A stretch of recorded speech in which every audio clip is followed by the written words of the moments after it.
नमस्कार,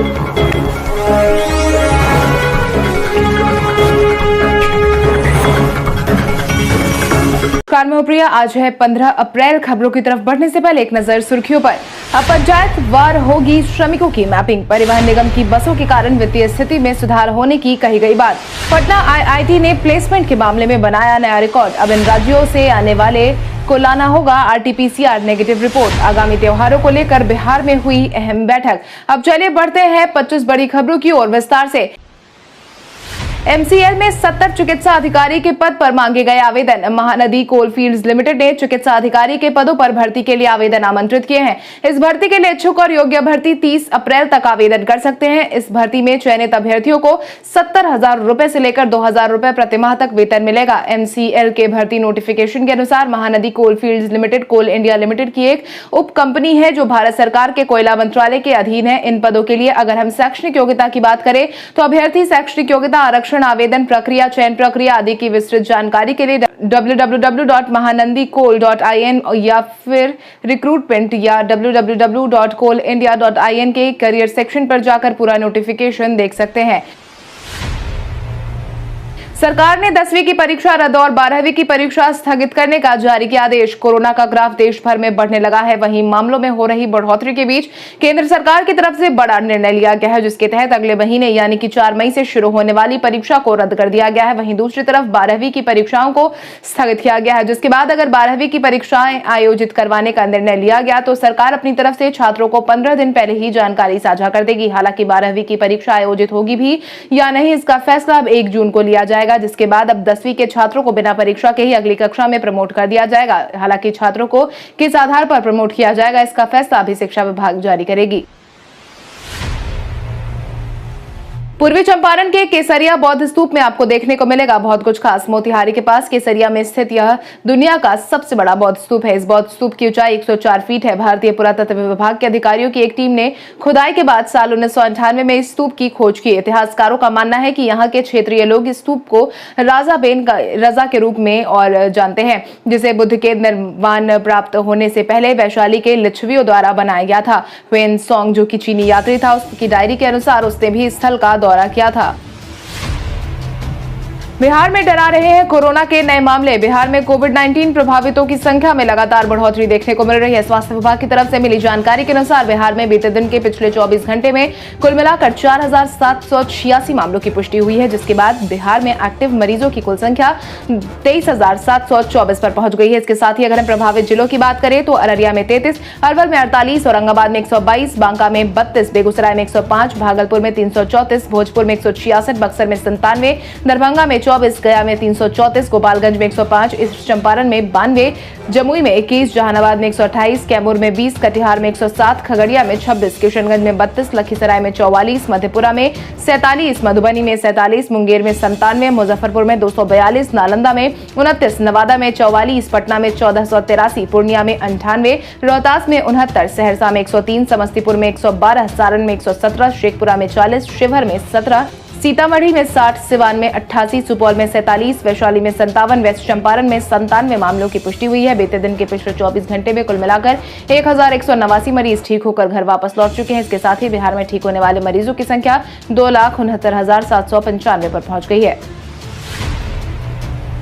चुनाव आयोग की बैठक में ईवीएम को लेकर कंपनी ने खींचे पांव। पंचायत चुनाव को लेकर बिहार में तैयारी जोर शोर से हो रही है। हालांकि ईवीएम के मामले को लेकर राज्य निर्वाचन आयोग और निर्वाचन आयोग के बीच में मामला फंसा हुआ है।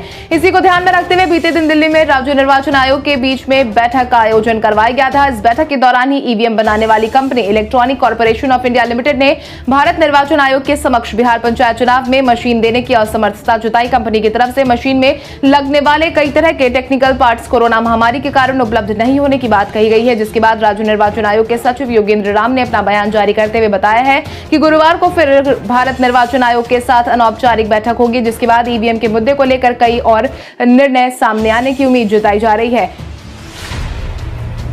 कोरोना के बढ़ते प्रभाव के बीच गांव और शहरी इलाकों में साबुन और मास्क का होगा वितरण। बिहार में कोरोना की स्थिति डराने वाली हो रही है। हर दिन आ रहे मामले सारे रिकॉर्ड तोड़ते नजर आ रहे हैं। इसी को ध्यान में रखते हुए अब सरकार भी अलर्ट मोड में काम कर रही है। इतना ही नहीं, कोरोना से बचाव के लिए अब सरकार की तरफ से गृह मंत्रालय ने आदेश जारी करते हुए सभी शहरी और गाँव इलाकों में साबुन और मास्क के वितरण का ऐलान किया है। गृह विभाग के विशेष सचिव विकास वैभव की तरफ से जारी निर्देश के मुताबिक डीएमएसपी को ग्रामीण और शहरी क्षेत्र में मास्क और साबुन का वितरण कराने को कहा गया है। विभाग की तरफ से जारी अधिसूचना के मुताबिक यह जिम्मेदारी ग्रामीण क्षेत्रों में या पंचायती राज संस्थाओं को दी गई है। गृह विभाग ने कोरोना के बढ़ते माहौल के बीच लोगों को जागरूक करने की नसीहत दी है।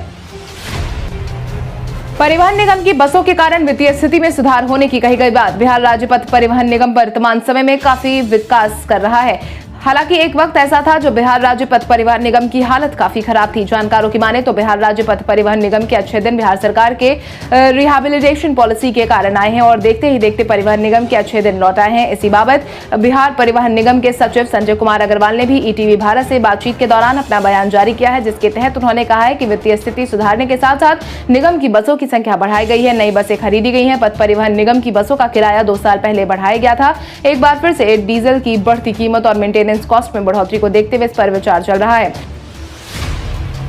पटना आईआईटी ने प्लेसमेंट के मामले में बनाया नया रिकॉर्ड। पटना आईआईटी में पढ़ रहे छात्रों ने अपने नाम नया रिकॉर्ड दर्ज किया है, जिसके तहत पटना से सटे बिहटा के अमहरा स्थित पटना आईआईटी कैंपस के छात्रों ने इस बार जॉब प्लेसमेंट में अपना ही रिकॉर्ड तोड़कर नया रिकॉर्ड बनाया है। मिली जानकारी के अनुसार यहाँ के छात्रों ने पिछले साल की अपेक्षा 10% बेहतर रिजल्ट लाया है और उन्हें प्लेसमेंट में 10% ज्यादा जगह मिली है। आलम यह है कि एक छात्र को लगभग 52.50 लाख का पैकेज मिला है। आपकी जानकारी के लिए आपको बता दें कि पटना आईआईटी में कुल 109 कंपनियों ने इस बार लिया था, जिसमें इस साल 45 नई कंपनियों ने छात्रों का चयन किया है। इस बाबत जॉब प्लेसमेंट अधिकारी डॉक्टर कृपाशंकर ने अपना बयान जारी करते हुए कहा है कि कोरोना को लेकर जहां एक तरफ पूरा देश प्रभावित है, इसके बावजूद भी आईआईटी के छात्रों ने जॉब प्लेसमेंट में नया रिकॉर्ड कायम किया है।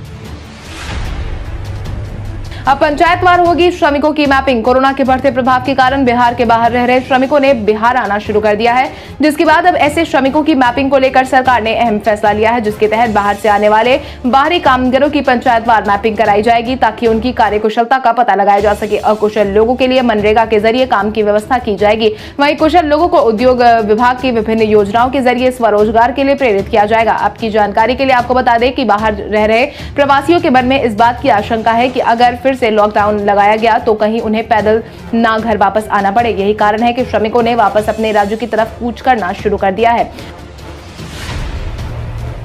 अब स्विगी की मदद से आप पटना के चौक चौराहे पर बिकने वाले खाने का उठा सकेंगे मजा, लेकिन आपको गली नुक्कड़ पर मिलने वाले खाने के लिए घर से निकलकर बाहर जाना पड़ता है। लेकिन अब ऐसा नहीं होने वाला है, क्योंकि अब आप आसानी से घर बैठे बैठे ही स्ट्रीट वेंडर के पास मिलने वाले खाने को मंगवा सकते हैं। पहले चरण में पटना के 50 स्ट्रीट वेंडर्स को प्रधानमंत्री आजीविका मिशन के तहत ऑनलाइन फूड ऐप स्विगी से जोड़ा गया है। कई स्ट्रीट वेंडर फूड डिलीवरी शुरू भी कर चुके हैं। स्विगी के बाद दूसरे चरण में इन स्ट्रीट वेंडर्स को ऑनलाइन फूड ऐप जोमेटो से जोड़ने की प्रक्रिया की जा रही है। मिली जानकारी के अनुसार केंद्रीय शहरी विकास मंत्रालय ने ऑनलाइन खाना डिलीवरी करने वाली कंपनी स्विगी से हाथ मिलाया है।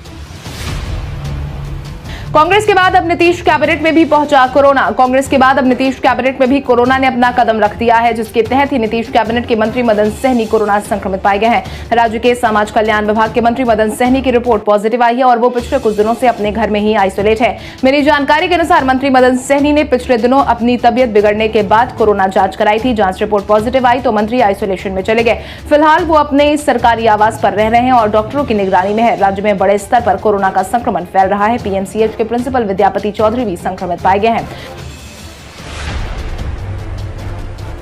गया के फल्गु नदी पर अब दिखेगा लक्ष्मण झूला। ऋषिकेश के बाद अब बिहार के गया जिले के 65 करोड़ की लागत खर्च करके लक्ष्मण झूला बनाने की तैयारी हो रही है। बिहार सरकार भी पर्यटन को बढ़ावा देने की पूरी कोशिश कर रही है। इसी क्रम में अब गया जिले के विष्णुपद मंदिर से देवघाट के सीताकुंड के बीच लक्ष्मण झूला बनाए जाने की बात कही जा रही है, जिसका काम जल्द शुरू होने की उम्मीद जताई जा रही है। इस योजना के पूरा हो जाने के बाद तीर्थयात्रियों को काफी सुविधा मिलेगी, साथ ही साथ पर्यटन उद्योग को भी बढ़ावा मिलेगा। आपको बता दें कि यह लक्ष्मण झूला देवघाट से लेकर सीताकुंड पिंड वेद तक फल्गु नदी में बनाई जाएगी। इसके बन जाने से 3 किलोमीटर की दूरी तक और 1 किलोमीटर में तब्दील हो जाएगी और तीर्थयात्री आराम से देवघाट से सीताकुंड जा सकेंगे।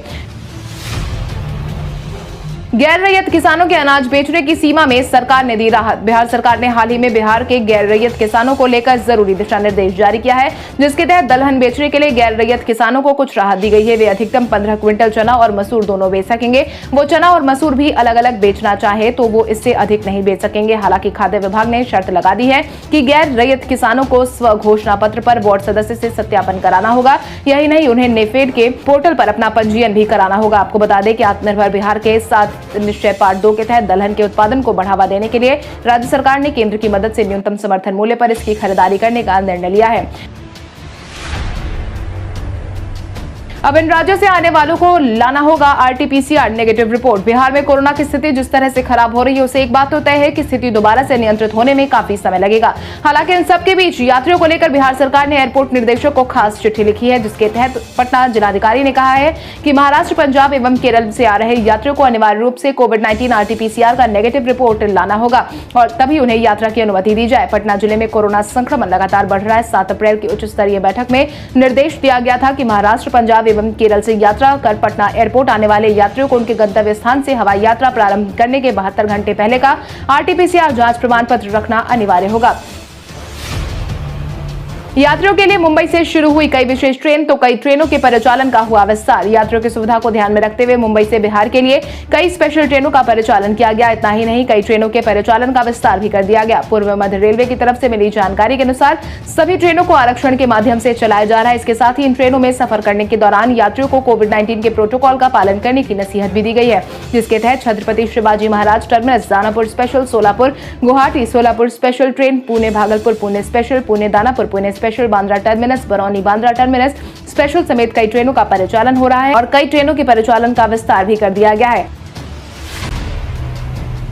आगामी त्योहार को लेकर बिहार में हुई अहम बैठक। बिहार में कोविड-19 का ग्राफ तेजी से बढ़ता जा रहा है। हर दिन आ रहे मामलों ने सरकार के साथ साथ स्वास्थ्य विभाग की परेशानी बढ़ा दी है। इसी बीच आने वाले त्योहार को ध्यान में रखते हुए बीते दिन अहम बैठक का आयोजन करवाया गया था। पटना में जिलाधिकारी डॉक्टर चंद्रशेखर सिंह और वरीय पुलिस अधिकारी उपेंद्र कुमार शर्मा के नेतृत्व में हुए वीडियो कॉन्फ्रेंसिंग में सार्वजनिक स्थलों पर रामनवमी, छठ महापर्व, रमजान के दौरान होने वाली जुम्मा की नमाज का आयोजन नहीं किए जाने का फैसला लिया गया है। साथ ही अपने अपने घरों में ही पूजा आयोजित करने को कहा गया है ताकि संक्रमण के प्रसार को रोका जा सके। सरकारी दिशा निर्देश के अनुरूप सभी सार्वजनिक स्थलों पर किसी भी प्रकार के आयोजन पर रोक है। बिहार के पर्यटन स्थलों पर निजी एजेंसियों को मिलेगी जगह। बिहार के पर्यटन स्थलों पर अब निजी एजेंसियों को जगह दी जाएगी। इससे पर्यटकों के लिए होटल एवं अन्य सुविधाओं को बढ़ाया जा सके। इसको लेकर विभाग ने जिलों में ऐसे पर्यटन स्थलों का ब्यौरा मांगा है जहां अभी पर्यटकों के लिए सुविधाएं कम है। जानकारों की माने तो विभाग ने सभी पर्यटकीय स्थलों को पर्यटकों के भ्रमण, भोजन और ठहरने के लिए और साइन बोर्ड समेत हर सुविधाओं को ध्यान में देखकर डीपीआर बना दिया है, जिस पर काम पूरा होने के बाद पर्यटकों को सुविधा होगी। इसके लिए ही विभाग निजी परिवहन सेवा का सहयोग लेगी, जिसमें पर्यटकों के आवागमन में सहूलियत होगी। इसके साथ ही मिली जानकारी के अनुसार बिहार सरकार ने परिवहन सेवा में पर्यटक संबंधित किताबों को रखा जाएगा ताकि लोग राज्य के सभी पर्यटक स्थलों की जानकारी बस के सफर में ले सके। वाल्मीकि नगर टाइगर रिजर्व में बनाई जाएगी 10 वर्ष की कार्य योजना। वाल्मीकि नगर टाइगर रिजर्व में 10 वर्षीय कार्य योजना बनाने की तैयारी की जा रही है। खबरों की माने तो वीटीआर में बाघों की सुरक्षा एवं इसके बाहर के इलाके यानी कि फ्रिंज एरिया में लोगों के रहन सहन एवं उनकी वनों पर निर्भरता एवं रोजगार सृजन को लेकर 10 वर्षीय कार्य योजना तैयार की जानी है। जानकारों की माने तो इसको लेकर 22 अप्रैल को पटना में वाल्मीकि टाइगर फाउंडेशन के शासी निकाय की बैठक आयोजित की जानी है। बैठक की अध्यक्षता सूबे के वन एवं पर्यावरण मंत्री करेंगे। इसकी जानकारी देते हुए क्षेत्र निदेशक एच.के. राय ने बताया है कि इस बैठक में इस वर्षीय कार्य योजना चर्चा करने के लिए सभी बिंदुओं पर चर्चा होगी। जानकारों का मानना है कि बाघों की सुरक्षा एवं उनके बेहतर सेहत के लिए बाहरी हस्तक्षेप कम से कम होना जरूरी है। जल्द ही आईजीआईएमएस में मिलेगी 50 बेड के डेडिकेटेड आईसीयू की सुविधा। बिहार में कोरोना के मामले लगातार बढ़ते जा रहे हैं। यही कारण है कि बिहार में स्वास्थ्य व्यवस्था को फिर से दुरुस्त करने की तैयारी शुरू हो गई है। इसी क्रम में बिहार सरकार ने अब अस्पतालों में भी बेड की संख्या बढ़ाने की प्रक्रिया शुरू कर दी है, जिसके तहत ही पटना के आईजीआईएमएस में 15 अप्रैल से 50 बेड का डेडिकेटेड आईसीयू काम करने लगेगा। सिर्फ इमरजेंसी मरीज को ही यहाँ भर्ती किया जाएगा। संस्थान के अधीक्षक मनीष मंडल ने यह जानकारी दी है। इस दौरान उन्होंने आगे कहा है कि आईसीयू में भर्ती होने वाले मरीज को पीएमसीएच, एनएमसीएच और पटना एम्स में जगह नहीं मिलेगी। उनके लिए आईजीआईएमएस में 50 बेड की व्यवस्था हो रही है। हालांकि इस व्यवस्था को आईजीआईएमएस में शुरू करने के लिए नोडल पदाधिकारी भी तैनात की गई है। ममता बनर्जी पर लगाए गए प्रतिबंध के नाम पर बिहार में सियासत हुई शुरू। बंगाल में विधानसभा चुनाव करवाए जा रहे हैं, वहीं इसी बीच ममता बनर्जी पर चुनाव आयोग ने 24 घंटे का प्रतिबंध लगा दिया है, जिसके बाद सियासी सरगर्मी तेज हो गई है, जिसकी आंच अब बिहार तक आ गई है। इसी क्रम में नेता प्रतिपक्ष तेजस्वी यादव ने इस फैसले को लेकर आयोग का नया नाम भाजपा आयोग कर दिया है। वहीं भाजपा प्रदेश अध्यक्ष संजय जायसवाल ने चुनाव आयोग के फैसले को सही करार दिया है। भाजपा प्रदेश अध्यक्ष संजय जायसवाल ने कहा है कि ममता बनर्जी चुनाव में एक धर्म विशेष को लेकर बयानबाजी कर रही थी, जो कि पूरी तरह से गलत था। कोरोना काल में बिहार सरकार को तेजस्वी यादव ने बताया निकम्मा। कोरोना का असर बिहार में एक बार फिर से बेकाबू हो गया है, जिसके बाद अब विपक्ष की बयानबाजी भी तेज हो गई है, जिसके तहत नेता प्रतिपक्ष तेजस्वी यादव ने कोरोना के बढ़ रहे ग्राफ को सरकार की विफलता करार दिया है। उन्होंने ट्वीट करते हुए लिखा है कि बिहार ऐसी निकम्मी नकारा सरकार से अभिशप्त है कि जिसे अपनी जिम्मेदारियों का बोध ही नहीं है। कोरोना काल के शुरुआती दौर में ही मैंने अस्पतालों की क्षमता बढ़ाने, सुविधाओं को सुदृढ़ करने और नए अस्पताल बनाने का सुझाव दिया। मैंने कहा था कोरोना की लड़ाई मैराथन है, पुख्ता तैयारी करनी होगी। बिहार में 1 साल पहले भी मरीज अस्पताल में बेड, ऑक्सीजन, टेस्ट और इलाज के लिए दर बदर धक्के खा रहे थे और आज भी स्थिति यथावत है। भारत के इतिहास में आज की तारीख कई कारणों से है दर्ज। भारत के इतिहास में आज की तारीख कई कारणों से हमारी जाती है। 1469 में सिख धर्म के संस्थापक गुरु नानक का जन्म हुआ।